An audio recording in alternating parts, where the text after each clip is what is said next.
Pourquoi faire une détox? Pour le comprendre, il faut comprendre le fonctionnement de notre corps. Notre corps est une super usine de traitement. Tout commence avec la digestion.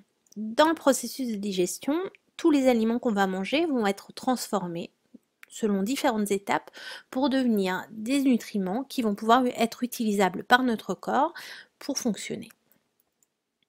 Dans ce processus de digestion, le foie joue un rôle très important parce que le foie, il a un rôle double. Il va jouer au niveau de la digestion pour émulsifier les gras et donc permettre au corps d'utiliser les éléments présents dans les gras. Donc ça, c'est par la production de bile. Et dans cette bile, on va retrouver tout ce que le foie aura traité pour éliminer tout ce qui est toxine et tout ce qui est néfaste à notre corps. Donc le foie est une espèce de station d'épuration qui fait un traitement chimique de notre sang, c'est-à-dire qu'il va identifier tous les éléments toxiques pour notre corps, les empaqueter et les envoyer vers les émonctoires. Les émonctoires, ce sont les organes ou les canaux qui vont servir à l'élimination des déchets et à l'évacuation des sécrétions de l'organisme. Donc on a deux émonctoires principaux qui sont les intestins et les reins. Et ces émonctoires principaux sont aidés par des émonctoires secondaires. Donc ce sont les poumons qui vont aider les intestins, alors que la peau aidera les reins. Ok. Concrètement, comment ça se passe à l'intérieur? Le vase humoral, c'est une représentation schématique de notre organisme. On a au sommet la bouche qui surplombe le tube digestif.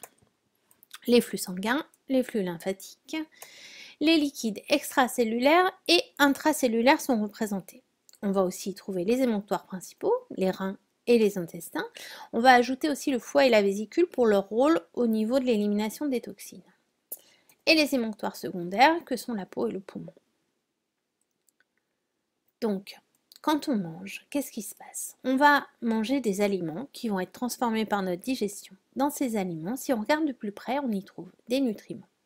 Les nutriments vont passer la barrière sanguine, la barrière de la lymphe, pour aller au niveau du liquide extracellulaire et même du liquide intracellulaire pour nourrir nos cellules et leur permettre de fonctionner correctement. À côté de ces nutriments, on va trouver des résidus. Les résidus sont principalement des fibres et ils vont être éliminés par nos émonctoires principaux. On va aussi trouver des toxines. Les toxines sont elles aussi éliminées par nos émonctoires principaux. Les cellules, de par leur activité, vont aussi produire des déchets qui seront éliminés, eux aussi, par les émonctoires principaux. Tant qu'il y a l'équilibre entre les entrées et les sorties de toxines, les humeurs sont en équilibre, c'est ce qu'on appelle l'état de santé. Mais qu'est-ce qui se passe quand l'apport de toxines est trop important? Donc, on va manger des aliments remplis de toxines et les émonctoires vont petit à petit se colmater parce qu'en fait les émonctoires ce sont comme des filtres. Donc ils vont de la même manière qu'un filtre, à force d'être sollicités, petit à petit se colmater.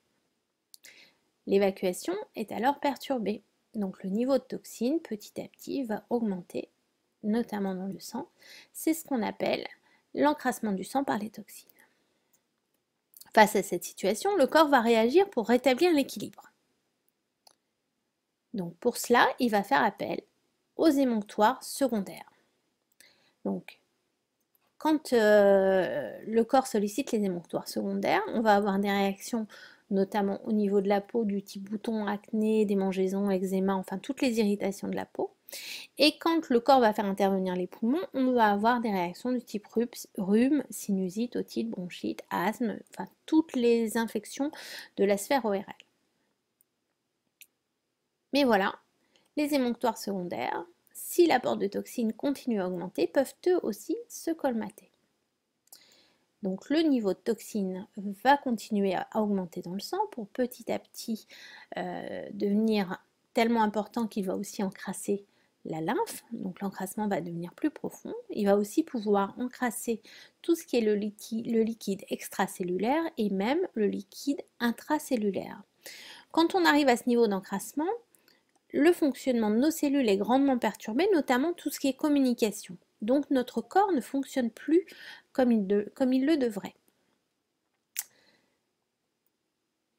C'est cette augmentation des toxines dans le corps qui va avoir pour conséquence tout d'abord les maladies aiguës, qui peuvent devenir ensuite des maladies chroniques, voire même des maladies dégénératives.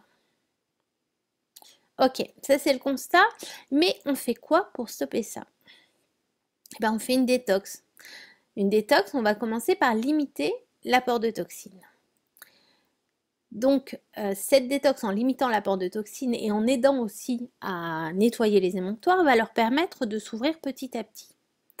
Une fois que les émonctoires commencent à s'ouvrir, le niveau de toxines va très logiquement diminuer lui aussi, puisque les portes de sortie sont à nouveau ouvertes.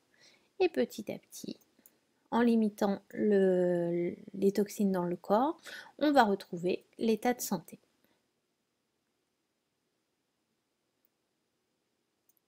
Alors une détox, ça te dit? Ouais, mais tu sais pas comment faire. Peut-être même que tu as peur de faire des bêtises. Alors ne t'inquiète pas et rejoins-nous ce soir à 21h pour une webconférence gratuite où on te dira tout sur la détox. À ce soir.